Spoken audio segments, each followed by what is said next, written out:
3 Storm Alert Team, weather coverage you can count on. It is always fun to take a midweek break and think ahead to the weekend. Hopefully you have fun plans for Saturday and Sunday, but also hopefully your calendar can be cleared a bit on Saturday so you can head over to the Boyd Speedway. There's an extra reason for you to go and enjoy the fun this weekend because John Schneider is going to be there. He is performing the national anthem and we're so thrilled to have him share some time with us this morning. Good to see you. Hey, good to see you. I feel so underdressed. Believe it or not, 3 minutes ago I was stuck in my truck Hey, listen. out in the mud and had to have a buddy on a tractor come push me out. Are you doing that, John, because you're getting ready for the conditions at the Speedway on Saturday? That's right, I'm getting ready.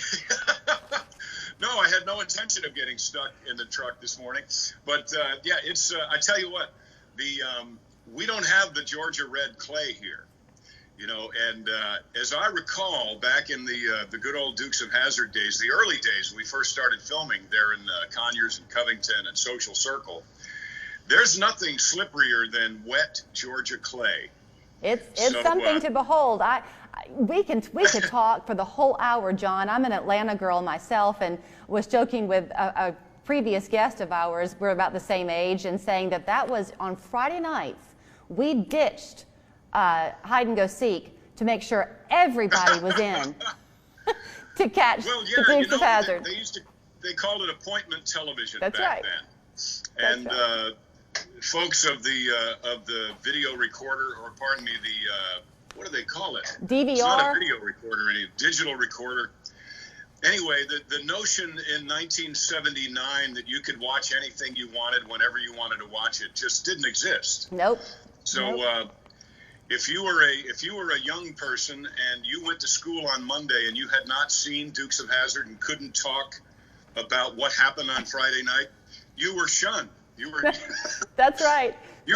Nobody wanted to talk to you. So it was a great time.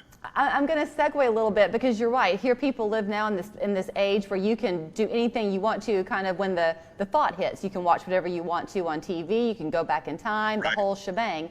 You are, however, a one-hit appearance at the Boyd Speedway on Saturday performing the national anthem. Coincidentally, you just kind of fell into this, right, John? You and the Boyd family just recently met. We just met with the racetrack. We met with all the great folks over there just last weekend, and they've done some wonderful remodeling to the track, to the infield, to the stands, to everywhere. It's beautiful. The concession stands, and they mentioned that they have an enduro race, which is it's 100 laps, and it doesn't stop. So if you have a wreck in the middle of the field there, in the middle of turn 1. The car stays there and the race continues. And I said, I want to see that. When is that? And they said, well, it's next weekend. So my wife and I decided to come out, and I had just done a rodeo and had the great honor of singing the national anthem there. And they saw that on YouTube, and they said, can you do the national anthem like you did it at the rodeo on our opening night? And I said I would be honored to do that. So that's what I'm going to do. Okay, let's talk about. It's not virtual. I'm really going to be there. He's going to really be there. So let's talk about that a little bit, because most of us, hopefully, know the national anthem by heart. And sometimes when you know all the words to something, you don't always think about it when you're singing it, right? First of all, the national anthem, truthfully, is meant to be a participatory thing. We're all supposed to sing it. But you like to look at it as the question that it is. Oh, say, can you see? Yes, it is a question. It's our national anthem first and foremost. It's not just it's our collective national anthem. And the question is asked. Francis Scott Keyes was looking early one morning after a battle raged all night, and he taps. I like a little picture of. He taps this guy in the shoulder and says, "Hey, buddy. Can you still see by the dawn's early light the sun was rising? What so proudly we hailed, what we were looking at last night with pride, when the sun was going down at the twilight's last gleaming." So it's really a question. Does that Star-Spangled Banner, which is the flag, yet, which really means still, it's the King's English, does the Star-Spangled Banner, does our flag still wave? Is it still up on the flagpole or has the enemy replaced it? That's the first thing that the enemy does when they take over a fort, is they replace the flag. The subjugated flag is replaced with the victor's flag. So it's a question, does that flag still wave, or, which means over the land of the free and the home of the brave? And I like to go through the whole thing so that when people sing it, they're going, oh my gosh, that's right. Right. And so it's not just a song that starts a football game. It's not just a song that starts a sports activity. It is a question that we have not only the power, but the obligation and responsibility to answer that question unequivocally, yes. Right. That flag still waves over the land of the free and the home of the brave. So I can't wait. I love to do it. And people always come up to me, people 60 and 90 come up to me and say, you know, I never thought about it that way.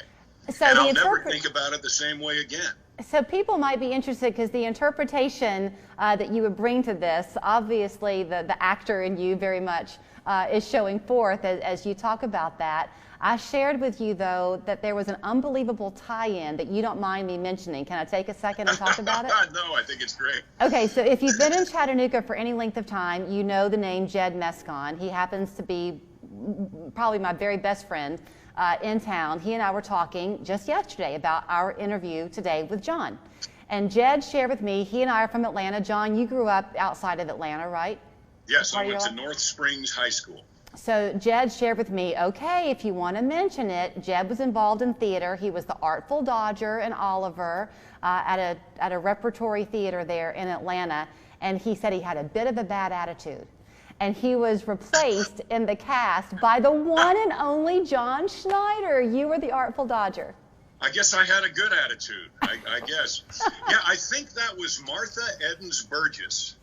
And it was either On Stage Atlanta or it was one of those wonderful theater groups that was very active in the 70s. I loved theater in Atlanta. That's, of course, where Dukes of Hazzard started. But the experience that I had as a young person doing all this great theater in Atlanta, Artful Dodger, Wizard of Oz, really helped me be able to understand that what we do, it's fun, yes, but it's work, and we have a responsibility as performers to play well with others. Well, hey, I'm going to have to let you run. Because if you don't, you'll be replaced. I'm going to have to let you run. I have like a minute to a minute and a half. Besides seeing you at Boyd Speedway this Saturday, on the acting side of things, aren't you about to do a new movie? A takeoff on Smoking the Bandit? We have one out right now. Let me talk about that, and that'll be it. It's called Stand on It. It is a tribute film to Smokey and the Bandit, which I was in, which was shot in and around Atlanta and Helen, Georgia, back in '76. So it's a tribute to that film because Hal Needham, who wrote it, and Burt Reynolds, who starred in it, both became very dear friends of mine later in life. And we all sat around and wondered why no one was doing Southern horsepower comedy anymore. So at the ripe young age of 60, I decided, my wife and I made this film, and it's doing great. It's playing at movie theaters when no one else is playing movies. You can get a copy of the DVD at johnschneiderstudios.com, or you can watch it right now at cineflixdod.com. That's CINEFLIXDOD.com. It's cars and fun and silly sheriffs and everything you would want it to be, from perhaps the largest Smokey and the Bandit fan in the world, which is me. Well, it is a thrill to talk to you this morning, and I'm going to let folks see how they can go and hear you at the Boyd Speedway. It's this Saturday at Boyd Speedway on Scruggs Road in Ringgold. You can always learn more by going to their website, boydsspeedway.net, and I think I'm going to go home and DVR me some Dukes of Hazzard. John, great talking to you. Come on out. It's going to be